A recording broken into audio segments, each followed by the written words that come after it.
लोकसभा के चुनाव की मतगणना के बाद चर्चाओं का दौर शुरू हो चुका है। हम बात करेंगे पंडित धर्मवीर शर्मा से और जानेंगे उनसे विचार। तो सबसे पहले सर्वे आ रहे हैं, भाजपा को बढ़त मिल रही है, क्या कहना चाहिए? भाजपा को बढ़त मिलना तो निश्चित ही था, इसमें कोई नया सर्वे या एग्जिट पोल नहीं है। झूठ का आडंबर फैलाया विरोधी दलों ने, मिलने का, आपस में मिलने का नाटक किया, वो भी उनका सफल नहीं हुआ। एक दूसरे से लड़ भी रहे हैं और एकता भी बता रहे हैं। खूब आडंबर पूरे भारत के बहुसंख्यक समाज को, मैं तो कहूँगा 140 करोड़ पूरे देशवासियों को भ्रमित करने, गुमराह करने और झूठ में लपेटने की कोशिश की इस INDIA गठबंधन ने। तो जिस तरह से सरकार ने काम किया, 5 बड़े काम, राम मंदिर और धारा 370 को छोड़कर बड़े काम कौन कौन से मानते हैं जिसकी वजह से सरकार रिपीट होने जा रही है? कौन सा काम बड़ा नहीं है? सबसे पहले स्वच्छता को ध्यान में रखकर गांव गांव में शौचालय बनवाए। किसी ने सोचा? नल से जल, लोग बाग पानी के कनेक्शन के लिए तरसते थे। सरकार कहती थी पानी नहीं है, पाइप नहीं है बिछाने के लिए। लाखों करोड़ रुपया भ्रष्टाचार से बचाकर लाइनें बिछवाई पूरे देश में, करोड़ों घरों में नल से जल लगाने का काम किया।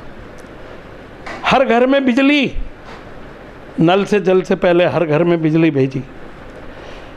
एक 20 घर का गांव है, वहाँ भी अगर 100 खंबे लगाने पड़े तो 100 खंबे लगाए, तार खींचे। और सुनो, ये नहीं कहा कि आप कनेक्शन ले लो, नहीं, अधिकारियों से कह दिया जाओ फाइल भरवाओ, कनेक्शन लगाओ। ये किसके अंदर दृष्टिकोण है? किसकी दृष्टि है? कितने हाईवेज बने, कितने एयरवेज बने, कितने एयरपोर्ट बने, कितने एम्स बने, क्या नहीं हुआ? प्रश्न यह है। सारे दुनिया की अर्थव्यवस्था कोरोना में और उसके बाद बिगड़ी। आज भी हमारी 3 दिन पहले 8.6 GDP ग्रोथ रेट आई है। पूरा संसार चकित है। भारत के लोगों को समझने में देर क्यों होती है? इन विरोधियों की आंखों पे पट्टी बंधी है। ये सब धृतराष्ट्र हैं, इनको 2 और 2 4 समझाने में भी, समझने में भी दिक्कत आती है। ये आडंबर करते हैं, बहकाना चाहते हैं पूरे देश की जनता को, धोखा देते हैं, तमाशा करते हैं। किसी घर वाले को भूखा नहीं मरने दिया। कितने काम गिनाऊं मैं आपको? और आप स्वयं जानते हैं काम। विपक्ष पार्टी कह रही है कि बेरोजगारी बहुत ज़्यादा है, महंगाई बहुत बकवास है, और महंगाई बिल्कुल नहीं है। मेरे पास रसीद है, 2012 में 1200 रुपये का सिलेंडर है, उसकी रसीद है मेरे पास, गैस के सिलेंडर की। आज कितने में है? आज भी 1100 में। तो 12 साल बाद भी 1100 में नहीं है, 830 में है। आपके घर वालों से पूछो, आपको तो आटे दाल का भाव पता नहीं है। तो शहर में पानी की बहुत ज़्यादा समस्या है, क्यों पानी नहीं दे पा रही? दोनों जगह आपकी डबल इंजन की सरकार है। पूरे भारत से सीधे शहर पर आ गए। तो सर शहर में आओ आओ आओ आओ, मैं ये पूछ रहा हूँ, पिछली सरकार जो गई थी वो क्या करके गई थी? अलवर शहर की बात कर रहे हो आप, सिलीसेट से पानी लाने की बात हो गई थी। यहाँ का विधायक उस समय मंत्री था अलवर ग्रामीण का, उसने कह दिया मैं पानी किसी कीमत पर नहीं आने दूंगा अलवर शहर को। तो क्या अलवर शहर, अलवर ग्रामीण, ये भेदभाव पिछली सरकार के मंत्री ने किया? आज वो नेता प्रतिपक्ष है। और सरकार को आए जो टाइम हुआ है उसमें कितने दिन काम करने का मौका मिला है? आप तो उसी तरह से कर रहे हो कि किसी को पता लगा कि तुम्हारे बेटा हो गया है, उसने न्यार का भरोटा पटक दिया, अब तो बेटा ही ले जाएगा उठा के। क्या मतलब है ये? और रहा सवाल महंगाई का, मैंने आपको उदाहरण दे दिया। और आप तुलना करिए, 2004 में क्या भाव छोड़ के गए थे अटल जी, 2014 में क्या भाव छोड़ के गई थी यूपीए सरकार, और आज 2024 में क्या भाव किस चीज़ का है। उसके मुकाबले लोगों की आमदनी बढ़ी है कि नहीं? इसके बावजूद वो भाव कम है। ये हल्ला है केवल। और मुझे ये बताओ, महंगाई हो, जनता को बोलना चाहिए। जनता बोल रही है क्या? नेता बोल रहे हैं जनता को बहकाने के लिए बोल रहे हैं। शहर में सफाई की व्यवस्था है, पानी नहीं है, अब आपके मंत्री हैं, मंत्री पहुंच नहीं रहे जनता के बीच में, जनता त्रस्त है, कब समस्या का समाधान होगा? हो रहा है, हो रहा है। और ये सफाई आज से 6 महीने पहले कैसी थी? आप भी तो यहीं थे। क्या बिगड़ा, क्या है मुझे वो समझाओ। सुधर रहा है, संतोष रखिए, धैर्य रखिए।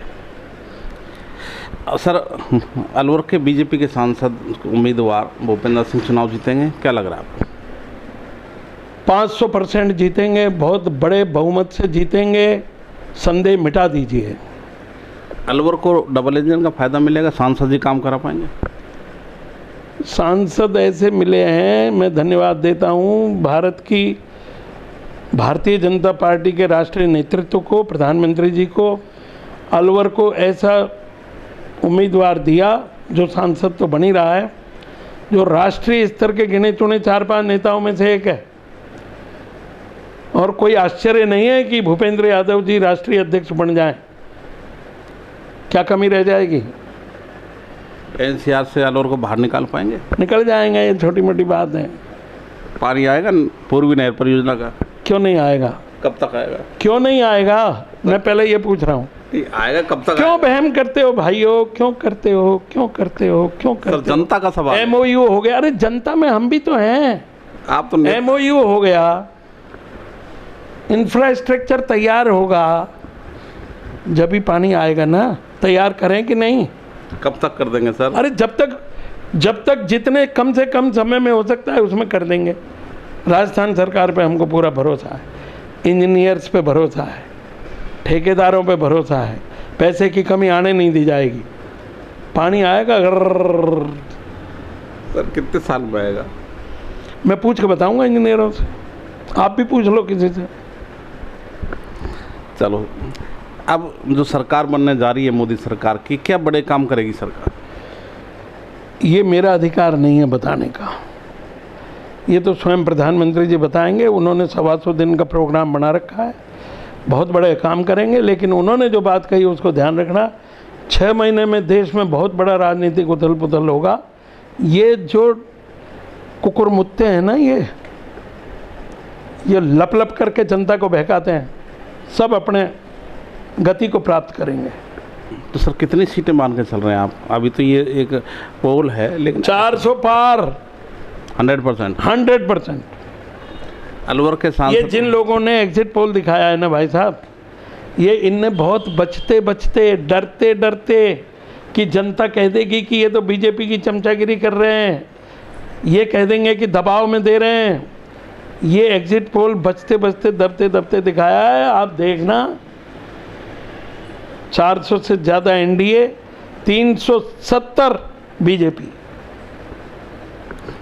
भूपेंद्र सिंह यादव दोबारा से मंत्री बनाएंगे, कैबिनेट में शामिल होंगे? मैंने अभी बोला है राष्ट्रीय अध्यक्ष भी बन सकते हैं, मंत्री तो बने बनाए हैं, उनको कौन हटा रहा है? इसका लाभ मिलेगा अलवर की जनता को? अलवर ही नहीं, राजस्थान और देश की जनता को लाभ मिलेगा।